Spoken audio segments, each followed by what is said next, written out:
5060 Ti acabou de sair e quando abrimos aqui temos logo aqui o primeiro exemplo de como é o mercado das gráficas atualmente, onde temos a primeira a 464 e a outra a 664, versão 16 GB, 600 paus a versão de 16 GB. É essencialmente a mesma gráfica, são tipo 150 paus a mais. E eu poderia já fechar o vídeo aqui. Vamos lá, se tu achas que o macOS é para os hipsters com as contas em atraso e a aparência em dia, e o Linux é para os nerds cebosos com tics de stalker, é fácil, só te resta o Windows, I guess. Mas um computador com a esperança média de vida inferior a uma formiga e a potência de um reformado sem pastilha, tem direito a uma licençazinha OEM. E o teu PC todo potente precisa de uma licença retail que custa os olhos da cara. Vais aí o RCD Keys, compras lá a tua licença OEM, também tens direito, enfias para lá o código H25 e pumba, está a bombar. Ó filho, e já agora podes também comprar aquelas versões do Office sem assinatura mensal, estás a ver? Ou não, olha, usa papel e caneta, quer lá saber, ou caralho. Boas bandidos, 60 Ti saiu e eu quero aproveitar isto, em vez de dizer qual gráfica tu deves comprar, porque neste momento o que me dá vontade de dizer é nenhuma compra uma bicicleta e vai fazer desporto, mas podemos aproveitar para aprender um bocadinho, não é? Vou tentar passar alguma informação que é provável que não saibas. Primeiro, nós temos as versões de 8 GB e 16 GB. E a manipulação psicológica começa logo aqui. Porque se tu estás um bocado fora disto e estás a tentar perceber qual gráfica comprar e porquê, tu provavelmente vais ver na internet pessoas a dizer X gráfica não tem força suficiente para usar mais memória. Um bocadinho de contexto. Vai um bocadinho atrás, se queres realmente aprender a lógica, vai um bocadinho atrás no tempo, tira um tempinho e vai ver, por exemplo, a GTX 960. Existia a versão de 2 e de 4 GB, qual das duas serve para alguma coisa atualmente? Aplica-se o mesmo às AMD 480 e 580, até 70, mas simplificando, a 580.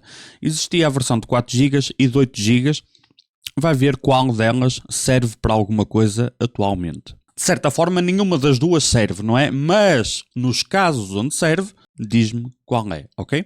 Portanto, a história repete-se. E dá para perceber que isto é uma forma de manipulação psicológica, dizer que X chip não tem capacidade para utilizar X quantidade de memória, porque esta ideia só coincidiu, porque o hardware é todo um mundo de coincidências, o hardware e os negócios, são duas coisas onde as coincidências acontecem todos os dias. Quando havia uma solução, entre aspas, para este problema, e a Nvidia, posteriormente a AMD também, decidiram acabar com essa solução para este problema. Coincidiu com a fase onde se começou a ouvir dizer, portanto, pode ou não, por influência de alguém, esta ideia ter chegado até influenciadores, os influenciadores passaram a ideia até ti e tu agora ouves isto como se fosse uma verdade absoluta, não sabes onde é que veio, nem para onde é que vai, mas eu quero te deixar a pensar com a seguinte pergunta. Se tu trabalhas com hardware ou se não trabalhas com hardware, não tens experiência com hardware, pergunta a alguém que trabalha com hardware há muito tempo. Faz a seguinte pergunta. Quanta memória RAM, não tem nada a ver com a gráfica, quanta memória RAM eu devo utilizar num PC atual? Qual é a resposta certa? Provavelmente 9 em cada 10 pessoas vão te dizer que isso depende dos programas, do que é que tu fazes, do resto do hardware, do sistema operativo. Depende de tudo, depende de muitos fatores. Para algumas pessoas 16 sobra, para outras 128 quase que não chega. Certo? Não existe a ideia, tirando os extremos, não é? Não vais pôr 128 GB num Celeron Dual Core, existem extremos, ok? Tirando os extremos estapafúrdios, só para dizerem que são extremos, existe toda a panóplia de situações normais. Tu não ouves ninguém dizer que um Ryzen 5600X não tem capacidade para aguentar 32 GB de RAM, certo? Não é por escalão. Vai depender do software, ou dos jogos, ou whatever. É a resposta certa, mas pergunta a toda a gente que trabalha com hardware. Por algum motivo, veio para o mundo das gráficas a ideia que um chip de processamento gráfico tem um limite de VRAM, que nada mais é que RAM, mas para vídeo. O princípio é o mesmo, tem limite, não tem limite. vai depender drasticamente do que tu fazes. O youtuber Daniel qualquer coisa, eu deixei aqui para deixar como referência o vídeo dele, vou-te mostrar. Fez recentemente um vídeo muito bem feito, onde te mostrou um caso bom, um bom exemplo. O primeiro exemplo que ele foi buscar é muito bem feito, onde a versão de 8 GB, ele aqui está a utilizar até a 4060, nem sequer é 5060 Ti. Onde a versão de 8 GB nem sequer abre o jogo e a de 16 GB consegue ter tipo 90 FPS. Uma consegue ter 90, a outra nem sequer abre o jogo. Percebes aqui a manipulação psicológica? Alguém te está a querer dizer a ti que o correto para ti é ter mais de 100 FPS, porque 90 é pouco, e se tu estás a ter 90 FPS, estás a jogar de forma errada, tens que diminuir a qualidade gráfica, porque a forma correta de se jogar, seja que jogo for, em qual monitor for, por qual pessoa for, tanto faz se é teclado, se é rato, se é monitor, se é televisão, se é 60 Hz, se é 32 polegadas, 24, 22, 60 polegadas, tanto faz. A forma correta é ter mais de 100 FPS sempre. Porque se tiveres menos, estás a usar de forma errada, a culpa não é da gráfica, a culpa é tua que não sabes usar o hardware que tens, certo? Ou errado, não é? O certo no PC, foi isso que me atraiu no PC inicialmente, é exatamente ter as opções. Portanto, não existe forma certa ou forma errada de utilizares o teu hardware. A ideia é mesmo essa, tu usas o hardware que queres de acordo com aquilo que tu vais fazer e de acordo com o teu gosto. A parte mais importante é como é que tu queres usar e se é possível usar. Tudo o resto é irrelevante. És tu que vais pagar, és tu que vais usar. Opiniões são irrelevantes. É um exemplo onde se quisesses jogar este jogo a 60 FPS e em vez de ter mais FPS vais aumentar a qualidade gráfica, é uma forma válida de jogar um jogo, não podes. Mas se calhar és tu que estás errado, porque estás a perceber a ideia. E já lá vamos ao que é que mudou para vir a esta ideia que é um bocado de manipulação. Vamos agora perceber como é que funciona isto da memória. Vamos aqui às 60 Ti. Para tu perceberes um bocado como é que a VRAM é utilizada para manipulação de venda, manipulação psicológica para venda, é importante tu perceberes um bocadinho como é que funciona a memória. Porque tu vais ver, deixa-me ir aqui à página da NVIDIA, e tu tens aqui sempre específica, por acaso aqui nem está de full specs, whatever. Full specs, onde é que está? 128-bit. Muita gente gosta de referir, mas tem 128-bit, tem 256, tem 1 milhão, tem... Vamos fazer assim. O bus interface, que é isso dos 128-bit, é irrelevante. O clock da memória é irrelevante. Isto aqui é o resultado final. Memory bandwidth, ok? Largura de banda. Isto é o resultado final. Eu digo que é irrelevante porque é um meio para atingir o fim. O que interessa é o fim. Vamos aqui às especificações da 4000. Aquilo dava quantos gigas? Já vais ver. Funciona assim para qualquer gráfica. Vamos precisar da calculadora. E tu, com a calculadora, vais aprender uma coisa nova. Uma arma poderosa para combater a manipulação psicológica. Nós temos 128-bit. Primeiro, como é que se chega ao valor de 128-bit? Não é uma peça que se chama 128-bit que metem lá dentro. Isto funciona assim. Cada chip as gráficas têm vários chips de memória, certo? Cada chip de memória tem 32 bits. Portanto, quanto mais chips de memória tu colocares, mais bits tens. Portanto, se tu tiveres 4, de 2 gigas cada um, 4 vezes 32, para não ser eu que estou a mentir, 4 vezes 32 dá 128, ok? Portanto, nós temos uma gráfica de 8 GB, já vamos às 16, tem calma. Temos uma gráfica de 8 GB, com 4 chips de 2 GB cada um, que totalizam 128 bits, porque cada um tem 32 bits. Significa o quê? Que se tu tiveres mais chips, vais ter mais bits. Exato. Tu podes ter, se tu tiveres 8, uma hipótese, se tu tiveres 8 chips de 1 GB cada um, tu tu vais ter 256 bits. A quantidade de memória é a mesma, mas é mais bit. Ainda assim, porquê que os bits não interessam? Porque o que interessa é o resultado final. Como é que nós chegamos à largura de banda da memória? Utilizando o clock. O clock, olha aqui, o clock da memória, 1750. É DDR. É GDDR 5, 7, 8, 15 versões diferentes, mas é DDR.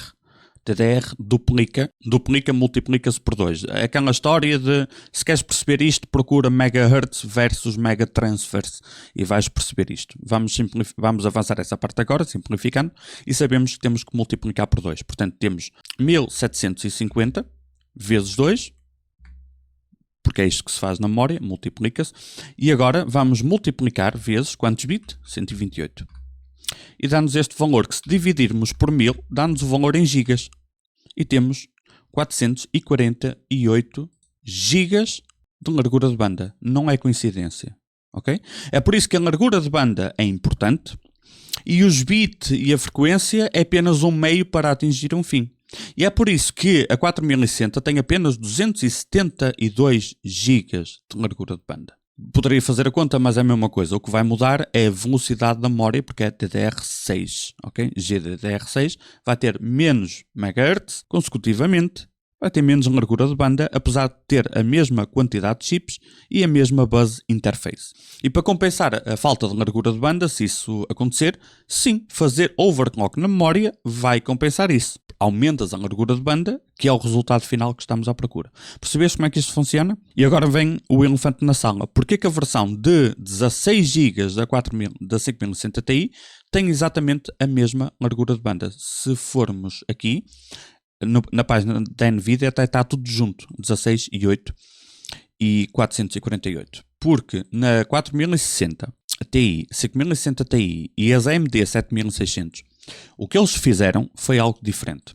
Em vez de adicionarem mais um chip, onde cada um tem 32 bits, o que eles fizeram foi, cada dois chips partilham o mesmo canal de comunicação de 32 bits. Isto acontece nestas gráficas de entrada, não acontece nas outras acima. Por isso é que tu vais ver que as 7600 XT da AMD, a 4060 Ti da NVIDIA, porque essas já estão no mercado há algum tempo, se fores ver alguma a ser desmontada, tu vais ver que tem chips na parte de baixo da gráfica e na frente, ou como quiseres, e na parte de trás. Porque é assim que desenharam um projeto para dois chips utilizarem apenas 32 bits. Está um em cima, está outro em baixo, mas eles partilham a mesma linha de comunicação. Sim, vais ter chips de memória na backplate. E se a backplate não for boa, vai ficar quentinha a memória, bem quentinha. Boa para arrefecer, não é?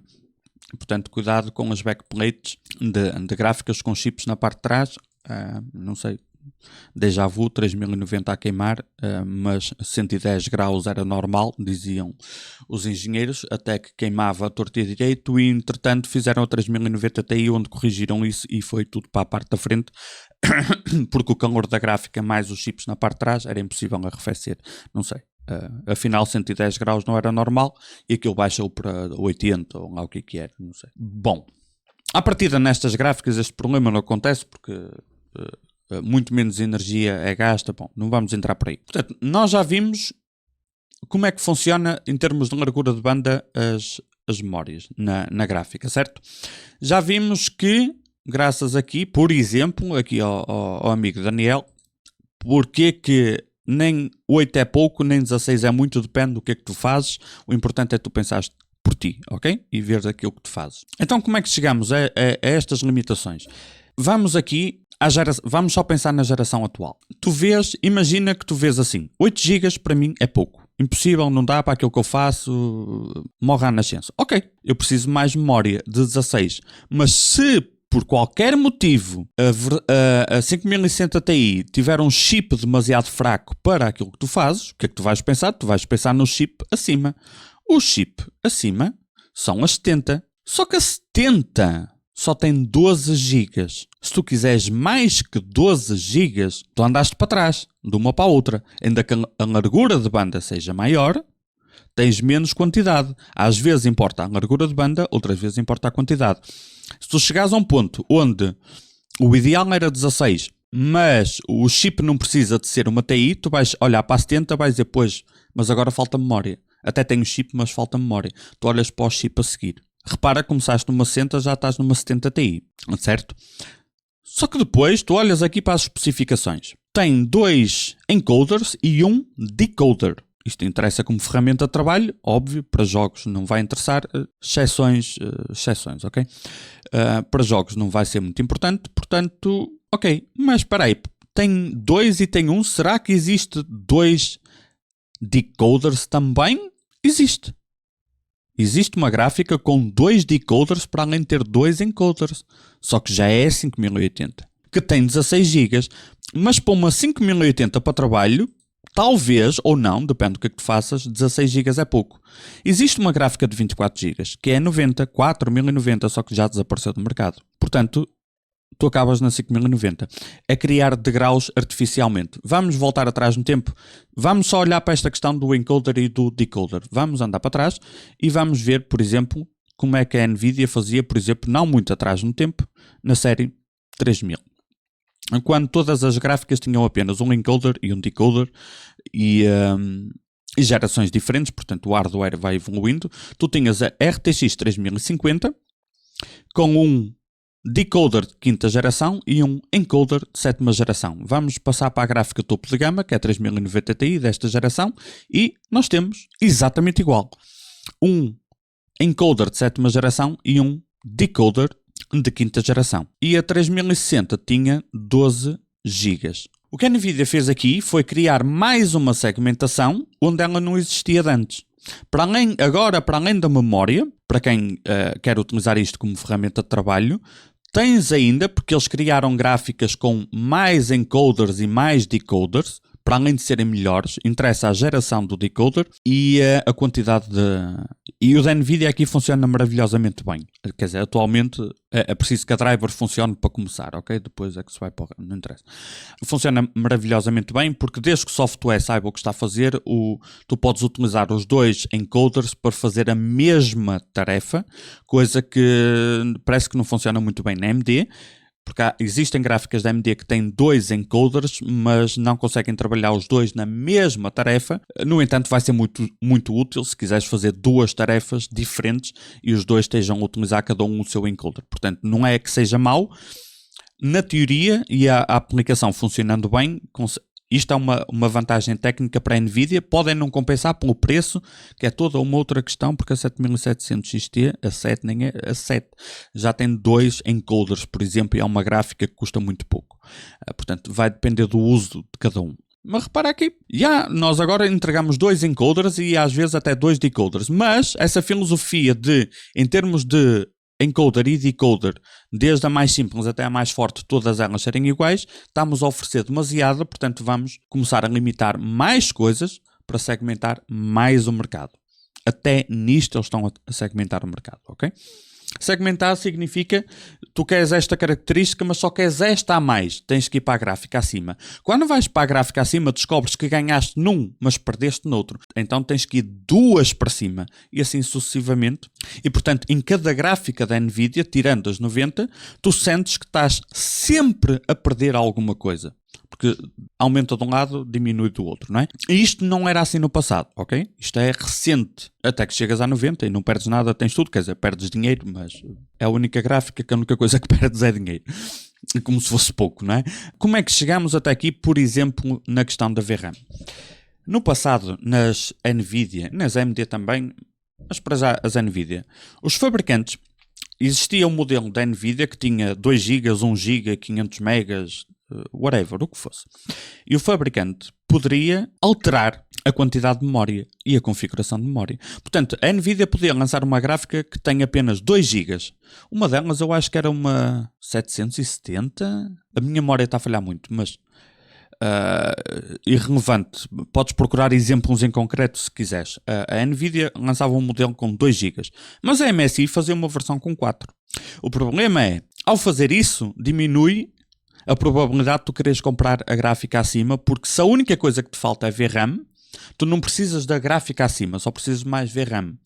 Só que a manipulação é exatamente essa, é tu precisares de mais VRAM e seres obrigado a comprar a versão acima. Como é que se convence as pessoas disso?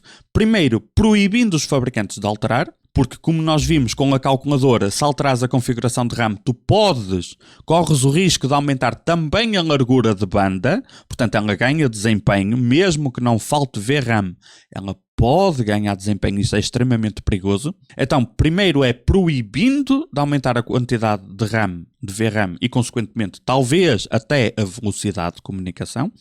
E depois convencer as pessoas que o chip não tem força. É só pôr uma certa quantidade de influencers a dizer que X chip não tem força, que a partir de certa altura essa mentira torna-se verdade porque toda a gente está a repetir sem saber porquê. Apesar de, quando paramos para pensar, nunca ninguém disse que um Ryzen 5700X ou 5600 ou um Intel de 13500, aplica-se a tudo, não tem força para empurrar X quantidade de RAM. Tu tens a RAM que é preciso para o teu caso e pode ser mais ou ser menos que aquilo que tu tens, portanto podes expressar de mais ou de menos, e depois chega um ponto que agora falta, sobra RAM, o que falta é CPU, portanto vai de caso a caso, não é? Mas conseguiram convencer muita gente que chip tem limite de RAM utilizável de forma saudável, o que é uma estupidez muito grande. E portanto, no passado, os fabricantes podiam fazer isso, poderiam alterar a quantidade de VRAM e se fizessem, e se alterassem para uma quantidade estupidamente grande que ficava tão caro que ninguém queria usar, paciência, é responsabilidade do fabricante. Portanto, a Nvidia faz o modelo base e depois a discussão é entre tu, o consumidor e o fabricante. Se o fabricante fez algo que tu queres, ótimo, entendem-se, o que tu queres e pelo preço que queres. Se fez algo totalmente estapafúrdio, pena do fabricante que quis inventar mais, mas pelo menos não havia restrições, não é? Havia uma liberdade para inventar a partir daquilo que a Nvidia fez. A Nvidia acabou com isso pelos motivos que tu viste aqui. Como é que se consegue manipular, tentar manipular todos os setores, todo o tipo de utilizadores que tu queres, a quem tu vais vender a tua GPU. E a seguir começou a acontecer, adivinhem com quais? Com a AMD. Atualmente tu tens as AMD com aquela X quantidade de VRAM e é isso. Nenhum fabricante pode alterar, mas no passado poderiam. Mas no passado nós podíamos fazer BIOS mod com software e não podemos, porque é muito perigoso, porque o utilizador não sabe o que é que está a fazer. Na BIOS da motherboard tu podes fazer, ok? Que não há problema de queimar, porque se queimar a culpa é do utilizador. Até que chegamos a um ponto onde não mexer na BIOS é o que provoca o CPU queimar e convém tu saberes mexer na BIOS para não queimar o CPU, mas estou cansado dessa história já. Ironias da vida, não é? Portanto, foram-nos tirando opções. É isso que nós temos. Por último, e só para trancar, eu fiz uma previsão na série 5000 ou 2000, não sei, que, na minha opinião, já não sei qual é o vídeo, onde a minha previsão de futuro foi que as novas gráficas 50 da Nvidia iriam custar provavelmente 500 paus. E eu acertei, porque as 60 são as novas 50. Porque uma 60 Ti não é ainda propriamente uma substituta de uma 3070. Quando sair a nova geração, a geração 5000, eles lançam uma RTX 5050, em vez de 450, 500, lançam a 400, 450. O que é que as pessoas vão achar? Ganha um bocado de desempenho e é mais barata que a geração anterior. Logo, é bom. Logo, a gráfica mais barata para tu jogares, mínimo, ponto de partida, 400 euros, 450. O pessoal no hardware tem muito isso, que é um efeito memória de peixe. Ele esquece. Já me esqueci que uma 60 custava 200 paus, que era esse o preço, esqueci-me. Uma 80 custava 500, esqueci-me. Se uma 60 Ti não é propriamente um upgrade a uma 70, no verdadeiro sentido da palavra de upgrade, que atualmente significa tem uma gotinha a mais, já é um upgrade. Não, isso não é upgrade nenhum, ok? Se 2 gerações depois uma 60 Ti não substitui uma 70, quer dizer que é uma 50. Eles só mudaram o nome. Porque o chip é minúsculo, é estupidamente fraco, a evolução de geração para geração é minúscula, inclusivamente a 460 Ti em algumas situações consegue ser pior que a 3060 Ti, portanto, Os chips 60 da atualidade são os que seriam no passado um 50. Eles mudaram o nome para poderem mudar o preço. Portanto, em termos de nome na caixa eu falhei, mas em termos práticos eu acertei. Que as novas 50 iriam custar 400 ou 500 paus. Portanto, parabéns, chegamos cá. Era fácil de prever. Beijinhos à prima. Tchau, tchau.